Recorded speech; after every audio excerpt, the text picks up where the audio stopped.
구약의 제사제도와 신약시대를 여신 예수 그리스도의 그 십자가의 그 속죄 사역을 계속 비교하면서 왜 그 십자가의 피 흘리심이 필요했는가, 중요한가 하는 점을 설명하고 있습니다.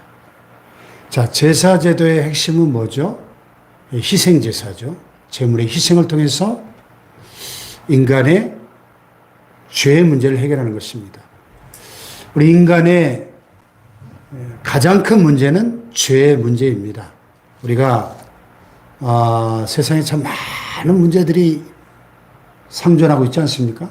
그러나 그 모든 문제의 근본적인 원인, 이 모든 문제들이 바로 이 근본적인 이 죄의 문제에서 비롯된 것이죠. 예? 고통의 문제, 질병의 문제, 여러 가지 이 세상의 불행과 슬픔과 전쟁과 이 모든 인생의 문제의 가장 그 밑바탕에 죄가 있어요, 죄가. 왜냐하면 죄가 세상에 들어오기 전에는 그런 문제가 하나도 없었거든요. 아담과 하와가 에덴 낙원에서 행복하게 살 때를 생각해 보세요. 우리가 지금 겪고 있는 이런 문제들이 전혀 없었습니다. 그러나 죄가 들어오면서 고통이 찾아오고 슬픔이 찾아오고 질병이 찾아오고 죽음이 찾아오고 이 세상이 죄의 저주 아래 탄식하며 신음한 세상이 되었기 때문에 인류 최대 숙제는 이 죄의 문제예요. 그래서 예수님이 오시기 전까지 이 세상은 한시적으로나마 이 제사 제도를 통해서 이 죄의 문제를 해결하고 죄의 문제가 해결돼야 하나님을 만날 수 있지 않습니까? 결국 성소와 이 제사 제도는 거룩하신 하나님을 보여주는 것이거든요. 하나님은 죄와 함께 하실 수 없는 절대 거룩하신 분이기 때문에 죄를 가진 인간이 그 상태로 그대로 절대 하나님 앞에 나갈 수가 없는 거예요. 그래서 희생제사가 필요했고 희생제사를 통해서 성소에 임재하시는 그 거룩하신 하나님 앞으로 나아가시는 길이 한시적으로나마 열렸던 것이죠. 네. 그렇기 때문에 제사장이 중요하고 제사제도가 중요하고 또 성소가 중요했던 것인데 제사장마다 매일 서서 섬기며 자주 같은 제사를 드리되 이 제사는 언제나 죄를 없게 하지 못하거니와. 예. 제사장들이 날마다 성소에 들어가서 분향하고 또 자주 같은 제사를 드리면서 하나님 앞에 나아가지만은 그 제사가 언제나 죄를 없게 하지 못한다. 이 번역이 조금 오해의 소지가 있네요. 언제나 죄를 없게 하지 못한다. 이 죄 문제를 근본적으로 해결할 수 없다. 그런 뜻이죠. 죄의 문제를. 한시적으로 해결해 줄 뿐이고. 그러니까 매일 자주 같은 제사를 드릴 수밖에 없는 거죠. 그러나 오직 예수 그리스도는 죄를 위하여 한 영원한 제사를 드리시고 그랬습니다.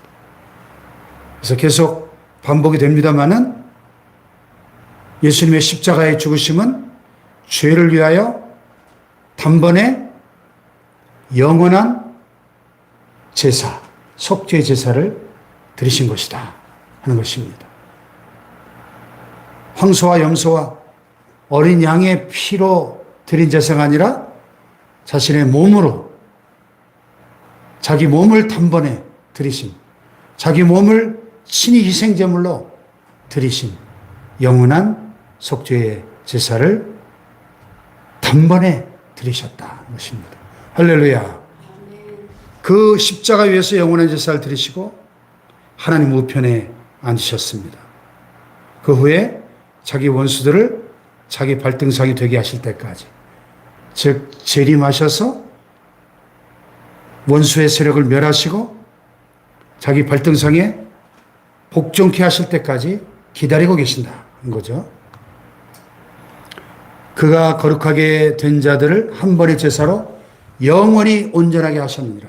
십자가 위에서 우리의 이 죄의 문제를 한 번의 제사로 영원히 온전하게 해결해 주신 줄 믿습니다. 할렐루야.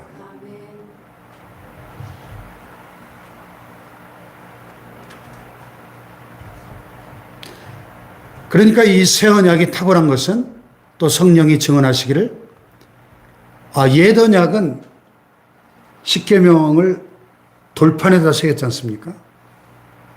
그런데 이제 그날 후로는 그들과 맺을 언약이 이것이니 내 법을 그들의 마음에 두고 그들의 생각에 기록하리라. 이제 우리의 마음과 생각에 우리 영혼의 신비에 이 하나님의 법을 새겨 주셨기 때문에 이제는 이것을 우리가 확인하기 위해서 돌판을 뒤져볼 필요가 없는 거죠.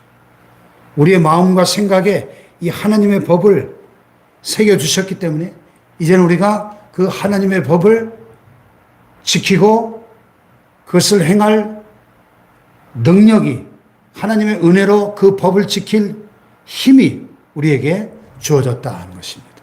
이것이 새 언약이 옛 언약과 비교해서 탁월한 점이죠. 할렐루야. 또 그들의 죄와 불법을 내가 다시는 기억하지 아니하리라. 이것들을 사하셨은즉 다시 죄를 위하여 제사드릴 것이 없느니라. 이제 또 황소를 잡고 염소를 잡고 어린 양을 잡아서 피를 흘릴 필요가 없다는 거죠. 여러분, 그 제사가 사실은 굉장히 끔찍한 거예요. 그렇죠? 아무리 말 못하는 짐승이라도 그 매일 양을 한 마리씩 잡아가지고 날카로운 칼로 멱을 따가지고 피를 철철 쏟으면서 네 하면서 죽어가는 그 짐승들이 얼마나 불쌍합니까? 말을 못하지만 생명인데 그것들도 그 얼마나 끔찍해요. 매일 죽여야 되니까. 그런데 그 끔찍한 제물의 죽음은 우리의 죄를 기억나게 하는 거예요. 우리의 죄가 하나님 앞에 그렇게 끔찍한 거예요. 그 죄 없는 짐승들이 끔찍하게 피를 흘리며 죽어가야 했던 것처럼 이 죄의 문제는 우리가 하나님 앞에 나아가지 못하도록 방해하는 아주 끔찍한 실체라는 것을 이 희생제사는 우리에게 매일 상기시켜 주는 거예요. 그런데 하나님의 어린 양 예수님의 피 흘리심으로 단번에 영원한 속죄의 제사가 드려졌기 때문에 이제 다시 죄를 위하여 제사 드릴 필요가 없어졌다는 것입니다. 아멘. 그래서 결론은 뭡니까? 19절 20절에 그러므로 형제들아, 이 하나님의 어린 양의 영원한 속죄의 제사를 우리가 믿는다면 우리가 예수의 피를 힘입어 성소에 들어갈 담력을 얻었나니.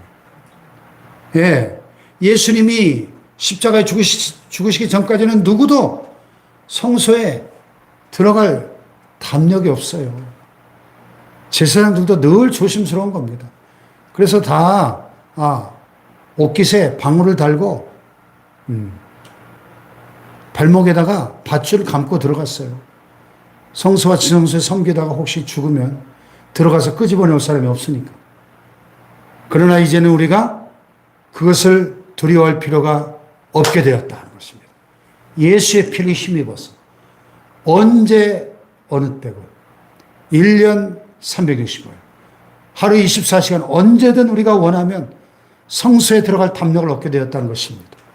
그 길은 우리를 위하여 휘장 가운데로 열어놓으신 새로운 살 길이요 휘장은 곧 그의 육체니라. 예수님이 십자가에서 다 이루었다 외치시며 운명하실 때 예루살렘 성전에 성소와 지성소를 가로막고 있던 두꺼운 휘장이 위로부터 아래로 쭉 찢어져서 두 갈래로 되었다. 그랬죠? 이제 성소에서 지성소로 들어가는 새로운 살 길이 열렸다는 것입니다. 할렐루야. 누구든 예수의 피를 힘입어 성소뿐만 아니라 지성소에까지 들어가는 새로운 살 길이 열렸다는 것입니다. 하나님의 그 거룩한 임재 가운데로 나아갈 수 있는 새로운 살 길이 휘장 가운데로 열렸다는 것입니다. 할렐루야. 휘장은 곧 그의 육체니라. 휘장이 찢어져서 두 갈래가 된 것처럼 십자가에서 예수님의 육체가 찢어져 피를 쏟으심으로 지성소로 들어가는 길이 활짝 열려지고 오늘 우리가 그 놀라운 은혜의 시대에 살고 있는 줄 믿습니다. 예수의 피를 힘입어 성소뿐만 아니라 지성소에까지 언제든지 들어갈 수 있는, 그러므로 우리가 긍휼하심을 받고 때를 따라 돕는 은혜를 얻기 위하여 은혜의 보좌 앞으로 담대히 나갈지니라. 할렐루야. 그 은혜의 보좌 앞에 예수의 피를 힘입어 담대히 나아갈 수 있게 된 줄로 믿습니다. 이 놀라운 복음을 믿고 오늘 새벽에도 우리는 예수의 피를 힘입어 하나님의 은혜의 보좌 앞에 나아갈 수 있게 되기를 주님의 이름으로 축복합니다. 우리에게 큰 제사장이 계시다. 마음의 뿌림을 받고 피 뿌림을 받고 악한 양심으로부터 벗어나고 몸은 맑은 물로 씻음을 받았으니 참마음과 온전한 믿음으로 하나님께 나아가자. 할렐루야. 제사장들은 매일 성소 앞에 있는 커다란 물두멍에 물로 몸을 깨끗이 목욕을 하고 그런 다음에 성소에 들어갔거든요. 회개와 죄사함, 성결함을 상징하죠. 우리가 이제 예수의 그 피뿌림을 받아서 악한 양심으로부터 벗어나고 몸은 맑은 물로 씻음을 받았다는 것입니다. 이제는 그러므로 담대하게 참마음과 온전한 믿음으로 하나님께 나아가 하나님을 예배하고 하나님과 교제하고 사귈 수 있는 이 놀라운 새로운 살 길이 열린 줄로 믿습니다. 기도하십시다. 하나님, 오늘도 예수의 피를 힘입어 하나님께 나아갑니다. 십자가의 위대한 구속을, 완전한 속죄의 그 능력을 믿고 예수의 피를 힘입고 나아갑니다. 이 새벽에도 우리의 기도를 들으시고 우리를 받아주시고 용납하여 주시고 응답받는 기도의 시간 되게 하옵소서. 주여, 삼창하고 기도합니다. 주여, 주여, 주여.